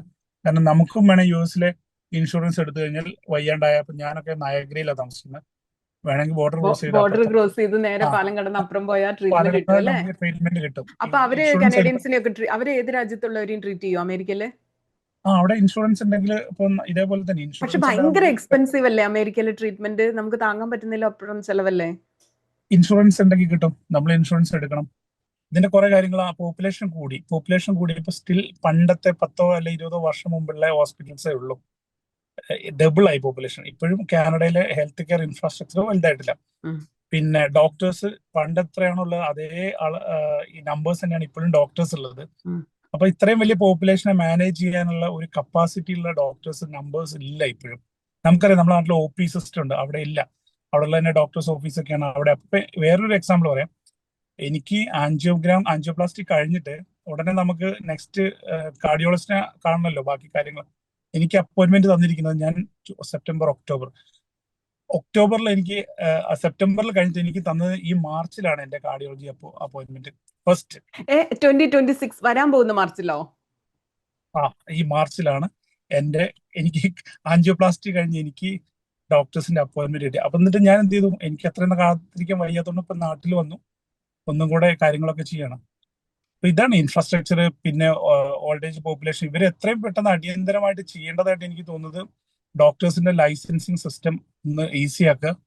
നമ്മുടെ നാട്ടില് കാനഡയിൽ ഇപ്പം ഇന്റർനാഷണൽ ഡോക്ടേഴ്സ് ടാക്സി ഓടിച്ച് നടക്കുകയാണ്. നമുക്കൊരു ചൊല്ലുണ്ട്, കാനഡയിൽ ആരും ടാക്സിയിൽ ഹാർട്ട് അറ്റാക്ക് ഒന്നും മരിക്കില്ല, കാരണം എല്ലാ ടാക്സി ഡ്രൈവർമാരും ഇന്റർനാഷണൽ ഡോക്ടർമാരാണ്. അപ്പൊ ഈ ആളുകളെ യൂസ് ചെയ്യുക. ഇത്രയും ടാലന്റഡ് ആയിട്ടുള്ള ഡോക്ടേഴ്സ് സാധാരണ ജോലി ചെയ്ത് കാനഡയിൽ നടക്കുകയാണ്. ശരിക്കും പറഞ്ഞാൽ ഇവരെ ഒരു ലൈസൻസ് കൊടുത്താൽ തന്നെ ബുദ്ധിയുള്ള രാഷ്ട്രീയക്കാരും ആണെങ്കിൽ ഇത്രയൊക്കെ ഇവർക്ക് ഉണ്ടായിട്ടും എന്തുകൊണ്ട് ഈ ബുദ്ധി മാത്രം അവർക്ക് വരുന്നില്ല എന്ന് മനസ്സിലാവുന്നില്ല. പക്ഷെ കാനഡ ഇപ്പൊ ഇന്ത്യ ആയിട്ട് കമ്പയർ ചെയ്യുകയാണെങ്കിൽ, അല്ലെങ്കിൽ കേരളമായിട്ട് കമ്പയർ ചെയ്താൽ കാനഡ ഒരു വലിയ സമ്പന്ന രാജ്യമാണല്ലോ. പിന്നെ ഇപ്പോ ഇലക്ഷൻ ക്യാമ്പയിനുകൾ നോക്കൂ, ക്ലൈമറ്റ് ചേഞ്ചിനെ കുറിച്ച് വരെ ഇവർക്ക് ഭയങ്കര ആശങ്കകളാണ്. പക്ഷെ എന്തുകൊണ്ടാണ് ഈ ഹെൽത്ത് കെയറിൽ ഈ പ്രശ്നങ്ങളെ കുറിച്ച് ഒരു ഭയങ്കര ഒരു ഹീറ്റഡ് ഡിബേറ്റ് എവിടെയെങ്കിലും കണ്ടിട്ടുണ്ടോ? എനിക്ക് തോന്നുന്നു ഇനി വരും നാളുകളിൽ ഇത് വരുന്നാണ് എനിക്ക് തോന്നുന്നത്. കാരണം ഇപ്പോഴും ഇവര് പ്രൗഡായിട്ട് നടക്കുന്നത് കാനഡ ഹെൽത്ത് കെയർ ഫ്രീ ആണ് എന്നുള്ള സാധനമാണ്. പക്ഷെ ആ ഫ്രീ ആളുകളുടെ ജീവൻ എടുക്കുന്നു എന്നുള്ള സിസ്റ്റം യാഥാർത്ഥ്യം ജനങ്ങൾ തിരിച്ചറിഞ്ഞു തുടങ്ങി ഭയങ്കര രീതിയിൽ പ്രതികരിക്കുക. ഇനി US-ൽ പ്രൈവറ്റ് കെയർ ഉണ്ട്, അവിടെ ഇൻഷുറൻസ് ഉണ്ട്. അപ്പം ഇന്നലെ ഞാൻ കാണുമായിരുന്നു, കാനഡയിൽ ഒരു 100,000 ഉണ്ടാക്കുന്ന ആൾ അറൌണ്ട് 35 to 45% ടാക്സ് കൊടുക്കുന്നുണ്ട്, ടോട്ടൽ എല്ലാ ടാക്സും കൂടെ. US-ലൊക്കെ 22% എന്തോ വരുന്നുള്ളൂ. അപ്പം ഒരു $7,000 ഇയർലി ഇപ്പോ നമുക്ക് ഈ ഫ്രീ ഇതല്ലാന്ന് വെച്ചോളൂ, നമ്മളെ കാനഡയിൽ ഹെൽത്ത് കെയർ ഫ്രീ അല്ലെങ്കിൽ പോലും ഒരാൾക്ക് ചിലപ്പോൾ പരമാവധി $5,000 to $10,000 ആയിരിക്കും ഇൻഷുറൻസിന് പോവുക. എങ്കിലും അത് നല്ലതാണ്. കാരണം ഉം, പെട്ടെന്ന് ഉം, ഉം, ട്രീറ്റ്മെന്റ് കിട്ടും, നമുക്ക് സമാധാനമായിട്ട് ജീവിക്കാലോ. ഉം. ഇപ്പൊ നമുക്ക് സമാധാനം എന്ന് പറഞ്ഞില്ല, പ്രത്യേകിച്ച് കുട്ടികളോടുള്ള ഫാമിലി ആണെങ്കിൽ എന്ത് അസുഖം വന്നാലും അത് മാറുന്നവരെ നമ്മൾ തന്നെ ട്രീറ്റ് ചെയ്യുക. എല്ലാവരും സ്വയം ഡോക്ടർ ആവുന്നു, നേഴ്സുമാരാവുന്നു കാനഡയിൽ. എനിക്ക് ശരിക്കും ആദ്യത്തെ കുറെ കാലമൊക്കെ ഭയങ്കര ടെൻഷൻ ഉണ്ടായിരുന്നു, ഒരു 2-3 കൊല്ലം. പിന്നെ അത് കഴിഞ്ഞപ്പോ ഈ പറഞ്ഞ പോലെ നമ്മൾ ഗൂഗിൾ ചെയ്തിട്ടും നമ്മൾ കേരളത്തിലെ ഡോക്ടർമാരോട് കൺസൾട്ട് ചെയ്തൊക്കെ നമ്മൾ ആരാ ഡോക്ടർമാരൊക്കെ ആയി മാറിയിട്ട് നമ്മൾ തന്നെ സ്വന്തം ട്രീറ്റ് ചെയ്യാനൊക്കെ തുടങ്ങി. അങ്ങനെ ഇവിടെ പിടിച്ചെടുക്കാൻ പറ്റുള്ളൂ. പിന്നെ ഈ ഇതൊരു വലിയ ഡ്രോബാക്ക് ആണ്. ഫാർമസിസ്റ്റുകൾക്കേ ഇപ്പോ കുറച്ച് ഒരു 10-20 രോഗങ്ങൾക്ക് ഫാർമസിസ്റ്റുകൾക്ക് മരുന്ന് എഴുതാന്ന് വന്നല്ലോ, അത് എന്തെങ്കിലും മാറ്റം വരുത്തിയിട്ടുണ്ടോ ഇതില്? എനിക്ക് അതിനെപ്പറ്റി കൃത്യമായിട്ട് അറിയില്ല. സ്റ്റാൻഡിങ് ഓർഡേഴ്സ് കുറച്ച്, പക്ഷെ അതൊന്നും ആ, അതൊക്കെ ചെറിയ ചെറിയ കാര്യങ്ങൾക്കാണ്. ഇപ്പൊ നമ്മൾക്ക് അറിയുന്ന പനി വന്നാൽ എന്ത് ചെയ്യണം, അല്ലെങ്കിൽ അത് അത്തരം കാര്യങ്ങൾക്കേ ഉണ്ടാവുള്ളൂ സ്റ്റാൻഡിങ്. ഇപ്പോൾ എമർജൻസിയിൽ തന്നെ എനിക്ക് തോന്നുന്നു അദ്ദേഹം മരിക്കാനിടയായത് ചിലപ്പം അത് ട്രയൽ ചെയ്ത നഴ്സിന്റെ കുഴപ്പമായിരിക്കാം. ആയിരിക്കാം. കാരണം അതൊരു എമർജൻസി ആണെന്നും എത്രയും പെട്ടെന്നുള്ള കാര്യം ആ നഴ്സിന്റെ വീഴ്ച മനസ്സിലായി. തന്നെയായിരിക്കും. അത് ഡോക്ടറെ കുറ്റപ്പെടുത്താൻ പറ്റില്ല നമുക്ക്. ഉം, ഇതേപോലെ സ്റ്റാൻഡിങ് ഓർഡേഴ്സ് എമർജൻസിയിലെ നഴ്സുമാർക്കും ഉണ്ട്. ഒരാൾ ചെസ്റ്റ് പെയിൻ വരുവാണെങ്കിൽ ഇമ്മീഡിയറ്റ് ആയിട്ട് എന്ത് ചെയ്യണം, അതിപ്പോ ഡോക്ടർ പെട്ടെന്ന് വന്നില്ലെങ്കിലും അവർക്ക് ചെയ്യാം. ഏതൊക്കെ മെഡിസിൻ വിടണം, ഉം, ഇമ്മീഡിയറ്റ് ഉം, ആയിട്ട് എന്തൊക്കെ ഉം, കൊടുക്കണം, അങ്ങനെ സ്റ്റാൻഡിങ് ഓർഡേഴ്സ് ഉണ്ട് ഉം. ആ, ചില കാര്യങ്ങൾക്കൊക്കെ. അപ്പം അത് ശരിക്കും പറഞ്ഞാൽ മെഡിക്കൽ നെഗ്ലിജൻസ് ആണ്, ആളുടെ ജീവൻ എടുക്കുന്ന നെഗ്ലിജൻസ്. ഇത് തന്നെയാണ് എന്റെ കാര്യത്തിൽ എനിക്ക് സംഭവിച്ചത്. ഉം, ഉം. ഞാൻ നേഴ്സ് ആയതുകൊണ്ട് രക്ഷപ്പെട്ടതാണ്, അല്ലെ ഞാൻ അവിടെ വെച്ച് മരണപ്പെടേണ്ട ആളായിരുന്നു. ഇന്റർനാഷണൽ സ്റ്റുഡൻസ് ഇപ്പൊ PR കാർഡ് ഉള്ളവർക്ക് അല്ലെങ്കിൽ സിറ്റിസൺഷിപ്പ് ഉള്ളവർക്കാണല്ലോ ഫ്രീ ട്രീറ്റ്മെന്റും ഈ സൗകര്യങ്ങളെല്ലാം കിട്ടുന്നത്. വെയിറ്റ് ചെയ്യാൻ പോലുള്ള സൗകര്യം നമുക്കാണല്ലോ കിട്ടുന്നത്. ഇന്റർനാഷണൽ സ്റ്റുഡൻസ് അല്ലെങ്കിൽ പുറത്തുനിന്ന് വരുന്ന ഈ സൗകര്യങ്ങളിൽ പെടാത്തവരെ അടുത്ത് വന്നിട്ടുണ്ട്, അവരെന്താ ചെയ്യുന്നത് ശരിക്കും സ്റ്റുഡൻസ് ട്രീറ്റ്മെന്റ് കിട്ടാൻ? സ്റ്റുഡൻസിന് അവര് ഇൻഷുറൻസ് വെക്കുന്നുണ്ട്. അപ്പൊ ഇൻഷുറൻസ് വഴി ഇപ്പൊ PR ഉള്ളവരെ പോലെയും അല്ലെ വർക്ക് പെർമിറ്റ് ഉള്ളവർക്ക് ഇപ്പൊ ഒണ്ടാരിയോയിലാണ് ഒണ്ടാരിയോ ഹെൽത്തിന്റെ OH മറ്റേ ഒണ്ടാരിയോ ഹെൽത്തിന്റെ കാർഡ് കൊടുക്കുന്നത്, OHIPന്റെ കാർഡ് കൊടുക്കാറുണ്ട് അവര്. ഫുൾ ടൈം വർക്ക് ചെയ്യുന്നവരാണെങ്കിൽ കൊടുക്കുന്നത്. സ്റ്റുഡൻസിനാണെങ്കിൽ കമ്പൽസറി ഇൻഷുറൻസ് ഉണ്ടെന്ന് തോന്നുന്നു. അപ്പൊ ഇൻഷുറൻസ് വെച്ച് കവർ ചെയ്യും. ഈ ചില ആളുകൾ കാണിക്കുന്ന ഒരു മണ്ടത്തരമുണ്ട്, അത് നമ്മൾ വളരെ ശ്രദ്ധിക്കേണ്ടതാണ്. എനിക്ക് തോന്നുന്നു ഇതൊരു വലിയ ഇമ്പോർട്ടന്റ് ആയിട്ടുള്ള കാര്യമാണ്. കാനഡയിൽ പാരന്റ്സിനെ കൊണ്ടുവരുന്ന ആളുകൾ, വിസിറ്റ് വിസയെ കൊണ്ടുവരുന്ന ആളുകൾ ആ ഇൻഷുറൻസ് പൈസ ലാഭിക്കാൻ നോക്കാറുണ്ട്. ഒരിക്കലും അങ്ങനെ ഇത് കാണുന്ന ആരെങ്കിലും ഉണ്ടെങ്കിൽ നിങ്ങൾ അത് ചെയ്യരുത്. എത്ര രൂപയാണെങ്കിലും എന്റെ അറിവിൽ എനിക്ക് അറിയുന്ന ഒത്തിരി ആളുകളുടെ ഇൻഷുറൻസ് എടുക്കാതെ ഇവിടെ വന്ന് അറ്റാക്ക് വന്നു, അല്ലെ പല അസുഖം വന്നു. 50 ലക്ഷത്തിന് മുകളിൽ, അതായത് $50,000 മുകളിൽ ബില്ലൊക്കെ വന്ന ആളുകളെ എനിക്കറിയാം. അങ്ങനെ വരുമ്പോൾ അവർ ക്രെഡിറ്റ് ആയിട്ട് ഇടും ആ പേഴ്സന്റെ കയ്യിൽ, പതുക്കെ തിരിച്ചടയ്ക്കണം ഹോസ്പിറ്റലിൽ. ഇങ്ങനെ ഇവർ ഹോസ്പിറ്റലിൽ ട്രീറ്റ്മെന്റ് ഇവർ ഇഗ്നോർ ചെയ്യില്ല. ഇപ്പോൾ കാർഡ് ഇല്ലെങ്കിലും ഇവര് ട്രീറ്റ്മെന്റ് ചെയ്യും, പക്ഷെ അത് ആരുടെ കെയർ ഓഫിലാണോ അവിടെ ക്രെഡിറ്റ് ആയിട്ട് വരും, നമ്മൾ തന്നെ അത് പേ ചെയ്യണം. ഏറ്റവും പ്രധാനം മെഡിക്കൽ ഇൻഷുറൻസ് എടുക്കണം എന്നുള്ളതാണ്. ഇല്ലാത്തവർ, അതായത് കാനഡയിൽ ആരെങ്കിലും വരുമ്പോൾ അവർക്ക് കവറേജ് ഒന്നും ഇല്ലെങ്കിൽ തീർച്ചയായിട്ടും ഒരു ഇൻഷുറൻസ് എടുക്കണം. പ്രത്യേകിച്ച് വിസിറ്റ് വിസയിലൊക്കെ വരുന്ന പാരന്റ്സും കാര്യങ്ങൾക്കും. കാരണം ഒത്തിരി എക്സ്പീരിയൻസ് ഉണ്ട് എടുക്കാതെ വന്നിട്ട്. കാരണം കാനഡയിൽ ഒരു ദിവസം ഒരു ഹോസ്പിറ്റലിൽ കിടക്കണമെങ്കിൽ ഒരു റൂമിന്റെ ICUന്റെ എന്റെ ഓർമ്മ ശരിയാണെങ്കിൽ $5,000 to $10,000 ആണ് അവർ ചാർജ്. ഒരു ദിവസം എമർജൻസിയിൽ ഒരു ഹോസ്പിറ്റലിൽ നമുക്ക് ഡോക്ടർ കിടക്കണമെങ്കിൽ അല്ലേ? അതെ അല്ലേ? 1 ബെഡിന്റെ ചാർജ്. ഒരു എമർജൻസി ഡോക്ടർ കണ്ടിട്ടുണ്ടെങ്കിൽ 700 to 1,000 ആണ് ചാർജ്. വെറുതെ അപ്പം പോയിട്ട് നമ്മളിപ്പോ സാധാരണ കാണുന്ന പോലെ എമർജൻസി പോയി കാണാനോ? യെസ്. എന്നാൽ എന്റെ മോൾക്ക് വയ്യാണ്ട് ഞാൻ കൊണ്ടുപോയിട്ട് എനിക്ക് $150 $2. സെയിം കാനഡയിലാണെങ്കിൽ ഒരു എമർജൻസി ഡോക്ടർ അറ്റൻഡ് ചെയ്താൽ $700 to $1,000 ആണ് അതിന്റെ ചാർജ്. അപ്പം ഇത് പേ ചെയ്യേണ്ടി വരും ഇൻഷുറൻസ് ഇല്ലാത്തവരാണെങ്കിൽ, കാണുന്നത് മാത്രം. അപ്പം ബാക്കിയുള്ളത് പറയണ്ടല്ലോ. ഒരു ദിവസം ഹോസ്പിറ്റൽ സ്റ്റേ ആണെങ്കിൽ $5,000 to $10,000 ഗ്യാരണ്ടി. $5,000 $10,000 എന്നൊക്കെ പറയുമ്പോൾ നാട്ടിലെ 6-7 ലക്ഷം രൂപയാണ് ചെലവ് വരുന്നത്. അപ്പം ചെറിയൊരു പൈസ ഇൻഷുറൻസിന്റെ പേരിൽ ലാഭിക്കാൻ നോക്കുന്ന ആളുകൾക്ക് ഇത് സംഭവിക്കുന്നുണ്ട് ഇഷ്ടം പോലെ. വേറൊരു സംഭവം എന്താ വെച്ചാൽ, ചില ആളുകൾ ഇപ്പം ഫ്ലൈ ചെയ്യുന്നത് 5 ദിവസം കഴിഞ്ഞിട്ടായിരിക്കും, ഇൻഷുറൻസ് തീരുന്നത് 3-ാം ദിവസമായിരിക്കും. അപ്പൊ അവർ വിചാരിക്കും 2 ദിവസം കൂടെ അല്ലേ എടുക്കേണ്ടെന്ന് വിചാരിക്കും. ആ പോകുന്നതിന്റെ തൊട്ട് മുന്നത്തെ ദിവസം ഇതിങ്ങനെ സംഭവിക്കുന്ന ആളുകളുണ്ട്. അത്രം ഈവൻ അറ്റാക്ക് വന്ന് ഇവിടെ ഹാർട്ട് സർജറി വരെ ചെയ്ത ആളുകളുണ്ട്. അപ്പോൾ ഹാർട്ട് സർജറി എന്നൊക്കെ പറയുമ്പോൾ എക്സ്പെൻസ് നമുക്ക് ചിന്തിക്കുന്നതിലപ്പുറമാണ്. നാട്ടിലേക്ക് വീട് വെക്കേണ്ടി വരും ആ പൈസ ബാധ്യത തീർക്കണമെങ്കിൽ. അപ്പം ചെറിയ ലാഭത്തിന് വേണ്ടി ഇൻഷുറൻസ് എടുക്കാതെ ആരും വരരുത്. ഈ വീഡിയോ കണ്ട ആരെങ്കിലും ഉണ്ടെങ്കിൽ എപ്പോഴും ശ്രദ്ധിക്കണം എന്നുള്ളതാണ് പറയാനുള്ളത്. അതുപോലെ കേരളത്തിലെ ഹെൽത്ത് കെയർ സിസ്റ്റത്തെയും കാനഡയിലെയും കൂടെ കമ്പയർ ചെയ്താൽ എങ്ങനെയായിരിക്കും പറയാ? എനിക്ക് പറയാനുള്ളത്, നമ്മൾ ശരിക്കും ഭയങ്കര അഭിമാനം കൊള്ളണം. മലയാളി നഴ്സുമാരും മലയാളി ഡോക്ടേഴ്സും ഇത്രയും ടാലന്റഡ് ആയിട്ടുള്ള ഇത്രയും ഈ പ്രൊഫഷണൽ എക്സ്പീരിയൻസും നോളജും ഉള്ള ഒരു വിഭാഗം വേറെ ഉണ്ടാവില്ല. കാരണം ഇതും കാനഡയിലെ ഒരു പ്രശ്നം തന്നെയാണ്, കോമ്പിറ്റൻസി. അവിടെ പഠിച്ചിറക്കുന്നത് നമ്മളെ പോലെ നമുക്കുള്ള ആകെ പ്രശ്നം ഇവിടെ ഉള്ളവർ അവിടെ പോകുമ്പോൾ സിസ്റ്റം അറിയാത്ത അവിടുത്തെ സിസ്റ്റത്തിലേക്ക് അഡാപ്റ്റ് ചെയ്ത് വരാനുള്ള ഒരു സമയം മാത്രം. പക്ഷെ നമ്മളെ നാട് അവിടെയും കമ്പയർ ചെയ്യുമ്പോഴുള്ള ഗുണം എന്ന് വെച്ചാൽ നമുക്ക് അപ്രോച്ചബിൾ ആണ്. ഇന്ന് എനിക്ക് 5 ഗ്രാം വേണം, ഞാൻ പോവാം, എനിക്ക് കുറച്ച് പൈസ ചെലവാകും. പൈസ അവിടെയും പണമല്ലല്ലോ, കാരണം നമുക്ക് ജീവനല്ലേ വലുത്. ഇപ്പൊ എനിക്ക് എമർജൻസി ആയിട്ട് ഒരു ആൻജിയോപ്ലാസ്റ്റി വേണമെങ്കിൽ അത് ഇന്ന് കിട്ടും, അവിടെ ആകുമ്പോൾ 6 മാസം കഴിഞ്ഞിട്ട് കിട്ടും. ഇതാണ് അതിന്റെ ഡിഫറൻസ്. ഇവിടെ അപ്രോച്ചബിൾ ആണ്, റൈറ്റ് അവേ കിട്ടും. പിന്നെ നമ്മൾ ഭയങ്കരമായിട്ട് ഭാഗ്യം ചെയ്തവരാണ് മലയാളികൾ. എത്രയും ടാലന്റഡ് ആയിട്ടുള്ള ഡോക്ടേഴ്സിനെയും നേഴ്സിനെയും ലോകത്ത് മുഴുവൻ പ്രൊഡ്യൂസ് ചെയ്യുന്നത് മലയാളികളാണ് എന്നുള്ള കാര്യത്തിൽ ഒരു സംശയമില്ല. കാരണം എനിക്കിപ്പോ ഇന്ത്യയിലെ എല്ലാ സ്റ്റേറ്റിലുള്ള നേഴ്സുമാരെയും കണ്ടിട്ടുണ്ട്, അവരോടൊപ്പം ജോലി ചെയ്തിട്ടുണ്ട്, വർക്ക് ചെയ്തിട്ടുണ്ട്, പല രീതിയിൽ എനിക്കറിയാം. പക്ഷെ മലയാളി നേഴ്സുമാർ എത്തിപ്പെടുന്ന, കാരണം ഇന്ന് നിങ്ങൾ കാനഡ എടുത്ത് നോക്കൂ, നമ്മളുടെ ഓൾഡ് ഏജ് ഹോംസിൽ, പ്രത്യേകിച്ച് ഒണ്ടാരിയോയിലൊക്കെ എനിക്ക് പറയാൻ പറ്റും, ഇന്ന് എല്ലാ ഹോസ്പിറ്റലും എല്ലാ റിട്ടയർമെന്റ് ഹോംസും മലയാളി നേഴ്സുമാര് അവിടെ മെയിൻ ആയിട്ട് ഇരിക്കുകയാണ്. എല്ലാ ഹോമിന്റെയും ഇപ്പം മിക്ക മറ്റേ എല്ലാ മെയിൻ പോസ്റ്റിലും മലയാളികളാണ്.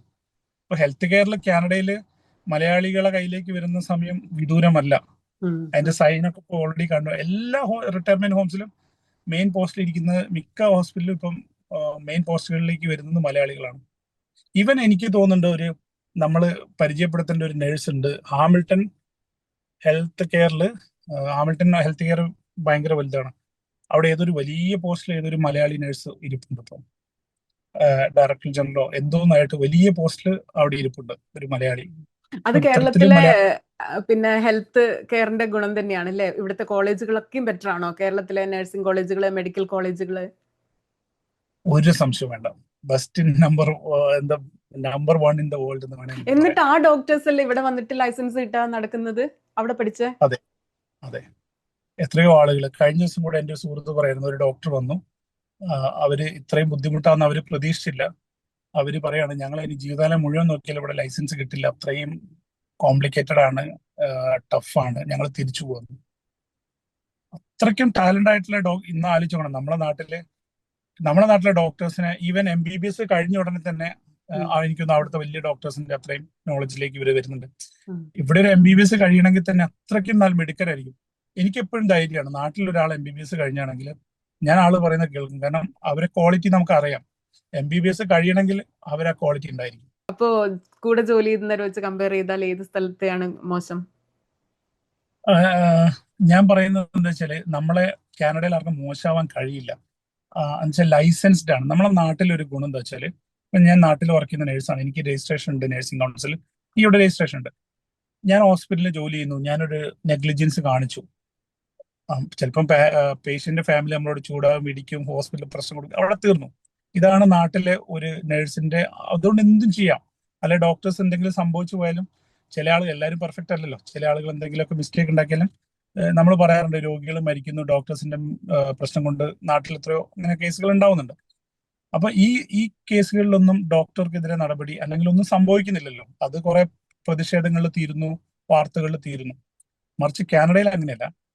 കാനഡയിൽ നിങ്ങളിപ്പോ ഞാൻ പറഞ്ഞുതരാം, നിങ്ങളിപ്പോ ഒരു ഹോസ്പിറ്റലിൽ പോകുന്നു, നിങ്ങൾക്ക് ഇപ്പൊ എനിക്ക് വേണമെങ്കിൽ അന്ന് കംപ്ലൈന്റ് ചെയ്യാം, നിങ്ങളൊരു നേഴ്സിന്റെ പേര്, നിങ്ങൾക്കൊരു നെഗ്ലിജൻസ് ഫീൽ ചെയ്തു, അവർ നിങ്ങളെ മൈൻഡ് ചെയ്തില്ല, ഈവൻ ഡോക്ടർ നിങ്ങളെ മൈൻഡ് ചെയ്തില്ല, നിങ്ങൾക്ക് കറക്റ്റ് ചോദിക്കാം, സർ നിങ്ങളെ ഫുൾ നെയിം, നിങ്ങളുടെ ID തരൂ, നിങ്ങൾക്ക് റിപ്പോർട്ട് ചെയ്യാം കൗൺസിലിൽ. ഇപ്പൊ നേഴ്സുമാർക്ക് നേഴ്സിംഗ് കൗൺസിൽ ഉണ്ട്, അവരുടെ ലൈസൻസ് പോകും, പിന്നെ അത് അവർ എൻക്വയറി ചെയ്യും.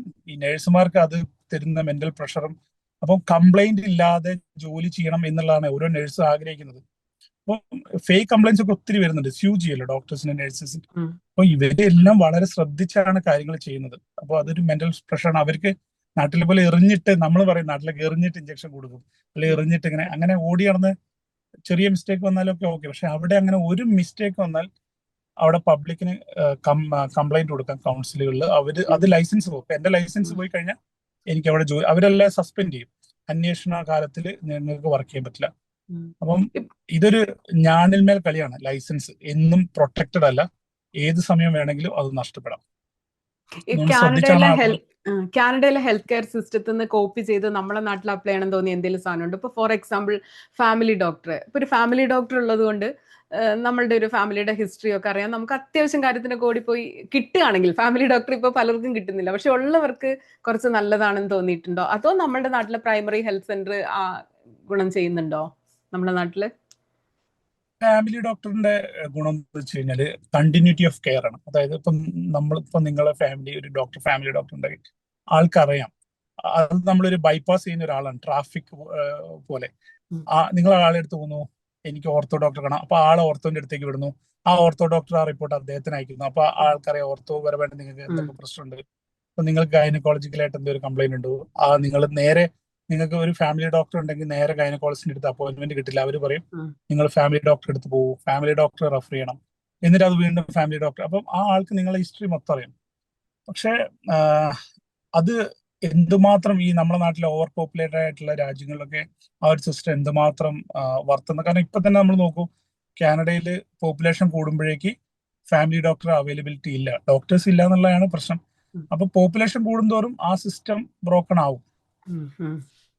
കാനഡയിൽ തന്നെ ബ്രോക്കൺ ആയി തുടങ്ങി. കാരണം പലർക്കും ഇപ്പൊ ഫാമിലി ഡോക്ടർ ഇല്ല അല്ലെ, നഴ്സിംഗ് പ്രാക്ടീഷണറെ ഒക്കെ ആക്കി മാറ്റി തുടങ്ങിയിട്ടുണ്ട് അല്ലെ, പലർക്കും ഡോക്ടർ ഇല്ലാത്ത അവസ്ഥയിൽ കിട്ടാനില്ല, ഡോക്ടേഴ്സ് കിട്ടാനില്ല, പോപ്പുലേഷൻ കൂടുന്നു. പിന്നെ വെയിറ്റിംഗ് പീരീഡ്, ഈ health care system 10 out of 2 എന്ന് വേണേൽ പറയാം. നമുക്ക് അത്രയ്ക്ക് മോശമാണ് കാനഡയിൽ. അപ്പോ കാനഡയിലേക്ക് പുതിയതായിട്ട് വരുന്ന ആളുകളോട് എന്താ പറയാനുള്ളത്? എന്തിനു വേണ്ടി മാനസികമായി തയ്യാറെടുത്ത് വരാനാ എന്താ പറയാനുള്ളത്? ജനറലായിട്ട് പറയുകയാണെങ്കിൽ ഇപ്പം നമ്മളെ കാനഡയിലുള്ള എല്ലാ മലയാളികൾക്കും, ഏകദേശം ഒത്തിരി മലയാളികളുണ്ടാവും, അവർക്ക് എല്ലാവർക്കും അറിയാം കാനഡയിൽ ഇപ്പോഴുള്ള ജോലി സാധ്യതകൾ പണ്ടത്തെ പോലെയല്ല, കുറച്ച് കുറവാണ് എല്ലാ മേഖലയിലും. ഹെൽത്ത് കെയറിൽ എനിക്ക് തോന്നുന്നു ഒത്തിരി interviews, Canada interview, fake interview, Dubai ബേസിൽ അവിടെ ഇവിടെയൊക്കെ ഇപ്പോഴും നടക്കുന്നുണ്ട് ഈ തട്ടിപ്പ്. അപ്പൊ ഇത് കാണുമ്പോൾ ആളുകൾ എനിക്ക് ഒത്തിരി ജോലി ഇപ്പോഴും അല്ല. കാനഡയിൽ തന്നെ ലൈസൻസ് കിട്ടി തേരാപ്പാര നടക്കുന്ന നിരവധി നഴ്സുമാരെ നമുക്കറിയാം. ഇവിടെ തന്നെ ലൈസൻസ് കിട്ടിയിട്ട് ജോലി കിട്ടുന്നില്ല. അപ്പം എങ്ങനെയാണ് ഇവര് നടപ്പം? ഒന്ന് ഇപ്പോഴത്തെ ജോലി സാധ്യതകളൊക്കെ കൃത്യമായ പണ്ടത്തെ പോലെ നമ്മളിങ്ങനെ പറയുമ്പോൾ എനിക്ക് ഡീമോട്ടിവേറ്റ് ചെയ്യുന്ന ഒരിക്കലല്ല. കാനഡ മറ്റേ ലാൻഡ് ഓഫ് ഓപ്പർച്യൂണിറ്റീസ് തന്നെയാണ്. ഇവിടെ വന്ന് തുടക്കകാലത്ത് കഷ്ടപ്പെടാനുള്ള മൈൻഡായിട്ട് വരിക. ഏതൊരു രാജ്യത്തും വരുന്നതിനേക്കാൾ ഉപരി കഷ്ടപ്പാടുണ്ടാവും തുടക്കകാലത്ത്. ഏത് പ്രൊഫഷൻ ആണെങ്കിലും തുടക്കകാലം നമുക്കൊക്കെ അറിയാമല്ലോ, നമ്മളൊക്കെ ഒത്തിരി സ്ട്രഗിൾ ചെയ്തിട്ടുള്ളവരായിരിക്കും. അപ്പോൾ ആ സ്ട്രഗിൾ കുറച്ചുകൂടെ കൂടുതലാണ് ഇപ്പം. പിന്നെ ഹെൽത്ത് കെയറിൽ എടുക്കുകയാണെങ്കിൽ ഇങ്ങനെയാണ് ഇവിടുത്തെ ഹെൽത്ത് കെയർ. നമ്മുടെ നാട്ടിലെ പെട്ടെന്ന് കിട്ടി ഓടിച്ചെന്ന് കാണുന്ന ഒരു സിസ്റ്റം ഇവിടെ ഇല്ല. അപ്പൊ മാനസികമായിട്ട് നമ്മളെ ഹാർട്ട് ബ്രോക്കൺ. ഈ ഒരു കാരണം കൊണ്ട് മാത്രം കാനഡ വിട്ട് തിരിച്ചുപോയ ആളുകളെ എനിക്കറിയാം. ഹെൽത്ത് കെയർ സിസ്റ്റം മോശമാണ്, ഇങ്ങനെ ഒരു ഹെൽത്ത് കെയർ സിസ്റ്റത്തിൽ ഉള്ള ഒരു രാജ്യത്ത് ജീവിക്കാൻ എനിക്ക് പറ്റില്ല എന്ന് പറഞ്ഞുകൊണ്ട് പോയ ആളുകൾ അറിയാം. അപ്പോൾ വരുന്നവർ മനസ്സിലാക്കുക, ഇതൊക്കെയാണ് ഇവിടുത്തെ ഹെൽത്ത് കെയർ സിസ്റ്റത്തിന്റെ യാഥാർത്ഥ്യം.